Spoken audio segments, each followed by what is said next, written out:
This is Blake Temez with the Blake Temez podcast, where I speak as a Catholic layman to Catholic laymen about missional living, wisdom cultivation, and legacy building in service of Christ and his bride, the Church. Thanks for being here.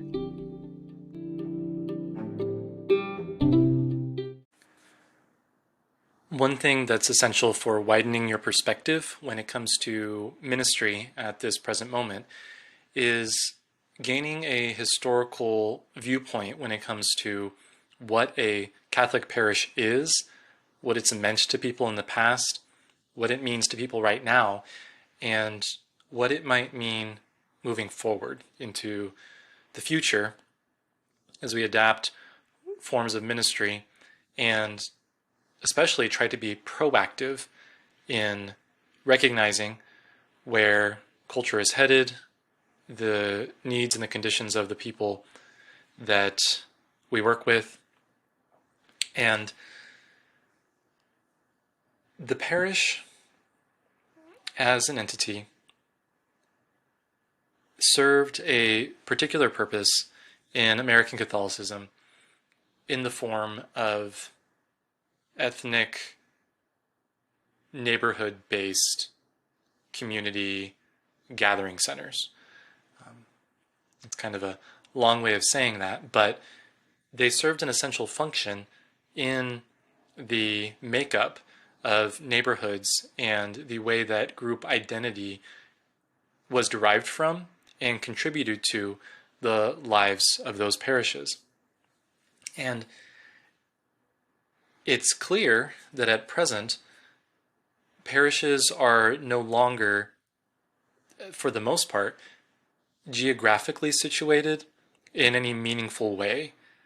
We find this in the phenomena of parish shopping, parish hopping, and people choosing a parish based off of a number of factors, the proximity to their home being most likely not the top factor, or maybe not even in the top 10 factors.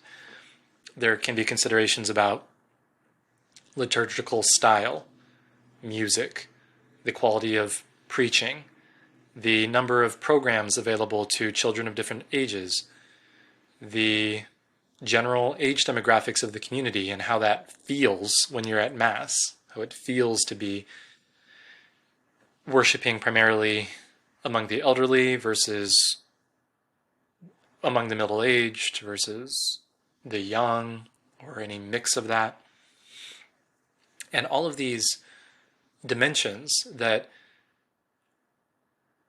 it must be admitted, are not factoring into conscious decision-making most often, right? It's not that families are coming to the dinner table and throwing down a big piece of paper and saying, these are the parishes that we've got around us. These are our 5 factors, our rubric of evaluation, and this is how we're deciding. Not at all. It's most often this kind of reactive need, or rather a reactive stance to perceived spiritual needs at different stages of life, right? When it's time for our child to be baptized, okay, we're going to pick a certain parish because of a number of factors. When it comes to confirmation for our teenager, again, there's a number of factors, like when the classes are offered and how long their preparation takes at this or that parish. When it comes time for weddings in the family, a whole other set of factors. And so I trust that my point is made at this by this point. And so that's something that we contend with. And it serves parish administrators well to recognize that as a reality and make decisions about how to attract and how to help and develop members that contribute to the life of the parish in meaningful ways, without undue consideration at the beginning for geographic proximity, but at the same time, and I think that this is difficult to get at, but can't be forgotten, and it's a big component of considering the future of the parish, determining how those who are presently here, those who have currently shopped for a parish and chosen our parish, how they're going to contribute to a revitalization of the parish's connection to the local lived experience of geographic proximity. In other words, how do the people that we attract right now going to contribute to a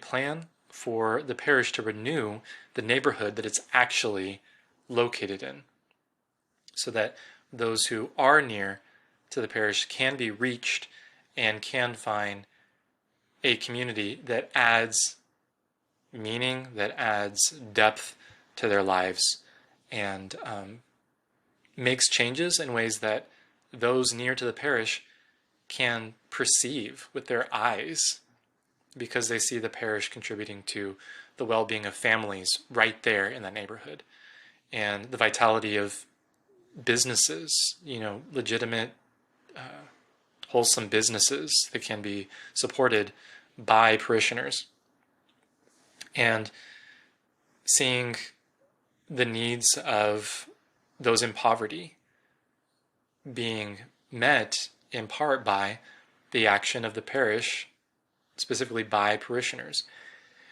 And that's a tall order. There's a lot of parts of this system that we currently have that act against that type of model of the parish as a meaningful entity for the people closest to it physically. But as the value of flesh and blood community rises with the scarcity of those experiences, parishes are in a great position to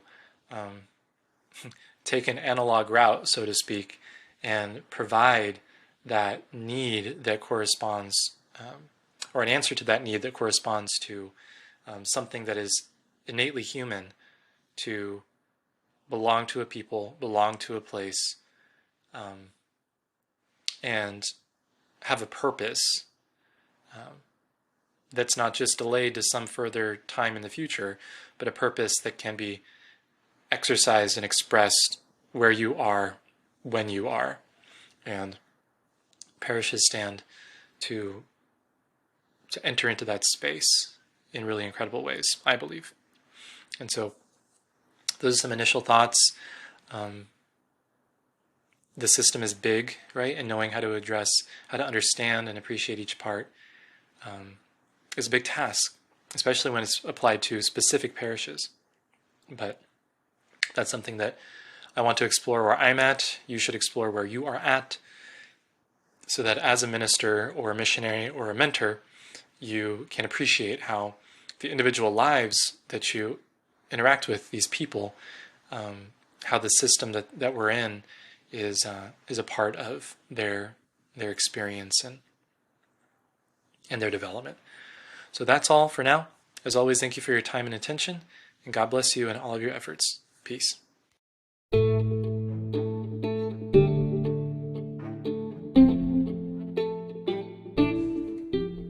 If you're a young Catholic man or a mentor, missionary, or minister who works with them, or even just a concerned figure in their life, a parent, uncle, whoever it might be on the lookout for the release of a short guide that I'm putting together called Brothers by Blood: How to Forge a New Path for Catholic Manhood.